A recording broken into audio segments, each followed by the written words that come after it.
The Los Angeles Lakers may be approaching a turning point that hasn't fully reached the public yet, but it's starting to draw real attention around the league. While this isn't a confirmed move or a finalized deal, there is growing discussion behind the scenes that could have meaningful implications for the Lakers and the Western Conference as a whole. This isn't about chasing headlines or reacting to short-term noise. It's about a potential strategic decision that fits how championship-level organizations operate when they believe an opportunity is in front of them. Before we get into the details, make sure you're subscribed to the channel and have notifications turned on. Unfortunately, 99% of our viewers aren't subscribed, which makes YouTube think we're not relevant. The next stretch of content will be entirely focused on Lakers-related news, roster moves, and league context. If you want to stay informed as things unfold, this is the place to do it. And, as always, if you support this kind of coverage, hitting the like button helps more than you might think. Right now, the Lakers sit in a solid position in the standings. On paper, the record looks strong, but anyone watching closely can see areas that still need refinement. The starting unit has generally done its job, but the bench production has been inconsistent. When the stars sit,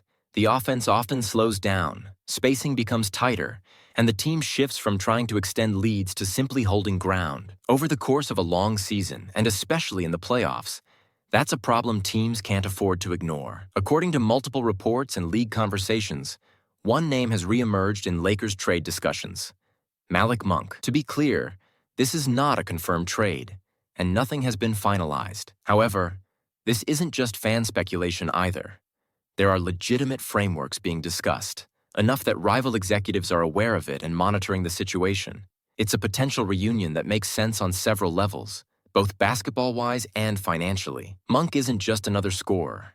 He's a rhythm player who can change the flow of a game quickly. When he's on the floor, defenses have to stay alert. He can score in bunches, punish defensive lapses, and keep pressure on opponents when rotations shift. Those qualities matter, especially for a team that relies heavily on its stars to generate offense. LeBron James has always valued players who understand spacing, movement, and timing. Monk already has experience playing alongside LeBron, and during his previous stint in Los Angeles, he proved he could be trusted in meaningful moments. That familiarity lowers the risk compared to bringing in an entirely new piece who needs time to adjust. The Lakers' current record reflects a team that can win, but not always comfortably. When the bench unit enters the game, the pace often drops and the offense becomes predictable. That's where Monk's skill set stands out. He provides instant offense, keeps defenses honest from the perimeter, and creates opportunities simply by being a threat to score. On the other side of this discussion is Sacramento. The Kings are in a different phase, dealing with questions about roster balance, financial flexibility, and long-term direction. Monk's name has surfaced as a movable piece as they evaluate how their current group fits together and whether adjustments are necessary. The rumored trade structure involves the Lakers sending Gabe Vincent and Jared Vanderbilt to Sacramento, with rookie Devin Carter included to help balance future value. From a surface-level view, it looks like a standard exchange of needs. But underneath, it reflects two teams addressing very different priorities. For the Lakers, the motivation is straightforward. They need reliable scoring when their stars rest. Monk fits that role almost perfectly. During his previous time with the team, he averaged around 14 points per game and consistently provided energy and shot-making off the bench. This wouldn't be a blind gamble. It would be a calculated decision based on past performance and current need. Vincent, meanwhile, has struggled to find consistency, largely due to injuries and difficulty settling into a defined role. Vanderbilt brings defensive versatility and effort, which are valuable, but his offensive limitations remain a concern. Defense alone doesn't solve extended scoring droughts, especially in high-leverage playoff moments. Financially, the situation is worth paying attention to. Vincent's contract is nearing its end, giving Sacramento flexibility. Vanderbilt, however, is on a 3-year, $48 million deal, which carries real cap implications. Monk is currently in the second year of a 4-year, $78 million contract, earning roughly $18.7 million this season. That number matters for a Kings team weighing whether to prioritize immediate production or future financial clarity. Including Devin Carter gives Sacramento a developmental asset, someone who fits a longer timeline while helping balance the deal. From their perspective, this move could support a defensive identity shift and create cap flexibility, even if it costs them a proven scorer. For the Lakers, Monk's impact would extend beyond points per game.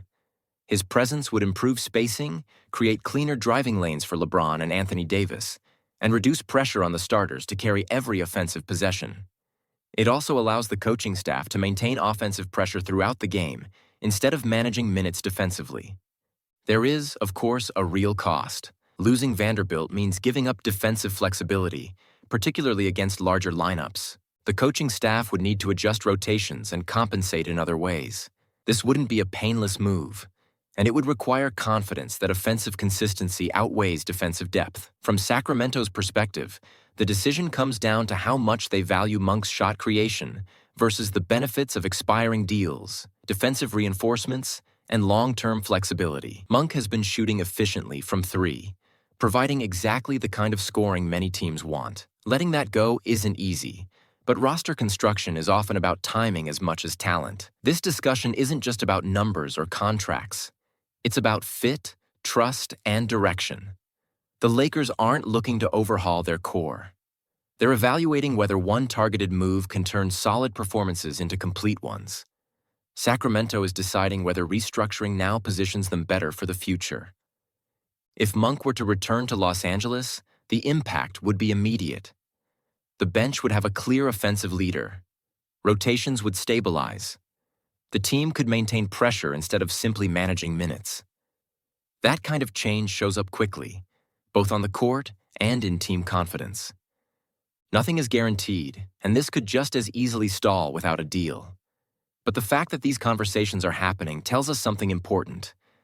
Both teams are actively reassessing where they stand and what they need to move forward. As the trade deadline approaches, these types of discussions tend to accelerate. More names will surface. More possibilities will emerge. Whether this specific move happens or not, it signals that the Lakers are not standing still. This story is still developing, and it's worth watching closely. The next update could clarify everything or introduce an entirely new direction. Either way, the situation reflects a team thinking carefully about how to maximize its window. Stay locked in. Decisions are coming, and when they do, they'll shape the rest of the season.